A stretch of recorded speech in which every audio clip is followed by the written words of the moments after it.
Okay, so you want to open a coffee shop. Find a corner spot with good foot traffic, put in an espresso machine, hang some string lights, and start selling $5 lattes to people who now work from anywhere but home. The coffee itself costs pennies. The markup looks obscene when you do the math in your head. It sounds like the easiest margin in retail.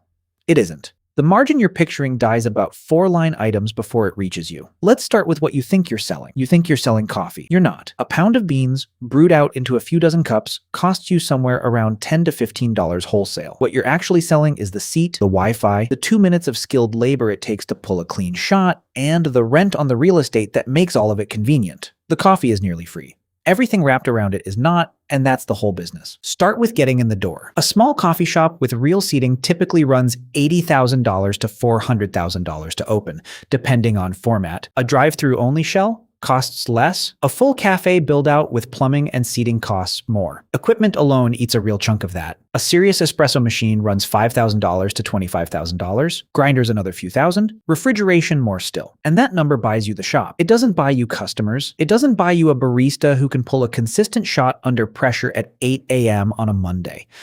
Those you have to build slowly, after the doors are already open and the rent has already started, because the rent never stops, and neither does the labor.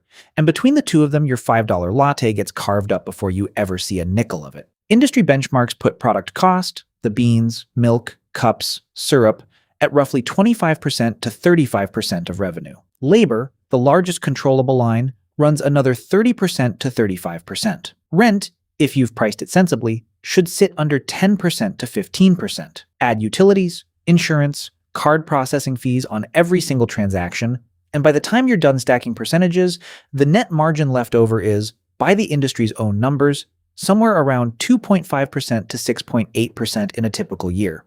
On a $5 latte, that's roughly a dime. The coffee that looked like it was printing money is, once every hand that touches it gets paid, one of the thinnest margin businesses in retail. And that labor line isn't just a number, it's a person.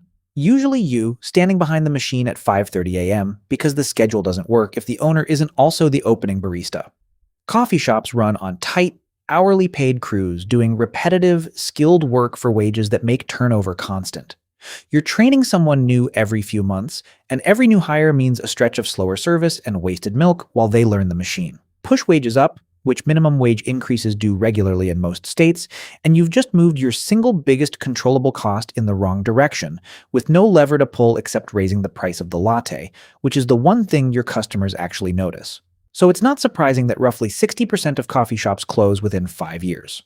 Not because the coffee was bad, because the format has almost no room for error. A competitor with a drive-through and app-based ordering can push volume you can't match without their real estate. A slow month drains a cash cushion that was never built into a 3% margin in the first place. And a single bad lease renewal can turn a profitable shop into a losing one overnight, with nothing about the coffee having changed at all. So where does that leave you if you still want to do this? It leaves you owning a business where the product is nearly free and almost everything else is expensive, running on a margin thin enough that one slow winter or one rent increase can erase it entirely. The people who make it work don't do it by selling better coffee. They do it by watching the rent, the labor hours, and the waste sheet more closely than anyone standing in line ever will. The espresso machine is the part everyone photographs. The schedule, the lease, and the milk order are the business.